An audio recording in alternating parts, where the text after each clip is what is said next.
പൂർത്തിയാക്കാതെ അടുത്ത സ്വഫ് നിൽക്കുക, അത് കറാഹത്താണ്. കറാഹത്ത് എന്ന് പറഞ്ഞാൽ നമ്മൾ ചെയ്തത് അതിന് കുറ്റമൊന്നും ലഭിക്കാനില്ല, പക്ഷെ അതിനെ ഉപേക്ഷിച്ചാൽ അത് ചെയ്യാതെ നമ്മൾ പൂർത്തിയാക്കി നിൽക്കുമ്പോൾ നമുക്കതിന് കൂലി കിട്ടും. കറാഹത്ത് പറഞ്ഞാൽ ചെയ്താലും ശിക്ഷയില്ല, ഒഴിവാക്കിയാലും കൂലി കിട്ടും.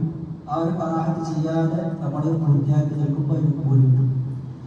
സ്വഫ് പൂർത്തിയാക്കാതെ സ്വഫിൽ നിൽക്കുക എന്ന് പറയുന്നത് കറാഹത്താണ്. അത് കാരണം ജമാഅത്തിന്റെയും സ്വഫിന്റെയും മഹത്വം നഷ്ടപ്പെടും. ഇതാണ് പ്രബലമായ അഭിപ്രായം. മറ്റു ചില അഭിപ്രായങ്ങളുമുണ്ട്, സ്വഫിന്റേത് നഷ്ടപ്പെടും, ജമാഅത്തിന്റെ കൂലി നഷ്ടപ്പെടാൻ അഭിപ്രായമുണ്ട്.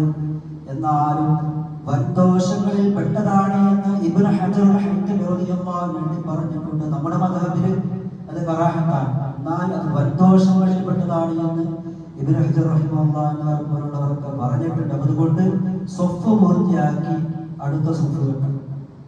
നബി സല്ലല്ലാഹു അലൈഹി വസല്ലം തങ്ങൾ പറഞ്ഞിട്ടുണ്ട്, അൻ അബ്ദുല്ലാഹി ഇബ്നു ഉമർ റളിയല്ലാഹു അൻഹു റസൂലുള്ളാഹി സ്വല്ലല്ലാഹു അലൈഹി വസല്ലം അഖീമു الصفوف وهادوا بين مناقب ولا تصرفوا فرجات للشيطان ومن وصل صفا وصله الله ومن قطع صفا قطعه الله.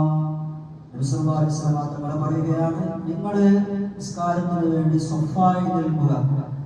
അതേപോലെ വമൻ വസലഹു വസല സ്വഫൻ വസലഹു അല്ലാഹ്, ആരെങ്കിലും സ്വഫോട് ചേർത്ത് നിൽക്കുകയാണെങ്കിൽ അല്ലാഹു അവനെയും ചേർക്കും. നേരെ മറിച്ച് ആരെങ്കിലും ആരെങ്കിലും സ്വഫുകൾ മുറിച്ചു നിൽക്കുകയാണെങ്കിൽ, സ്വഫിനെ പൂർത്തിയാക്കാതെ നിൽക്കുകയാണെങ്കിൽ അല്ലാഹു അവനെയും മുറിക്കുന്നതാണ്.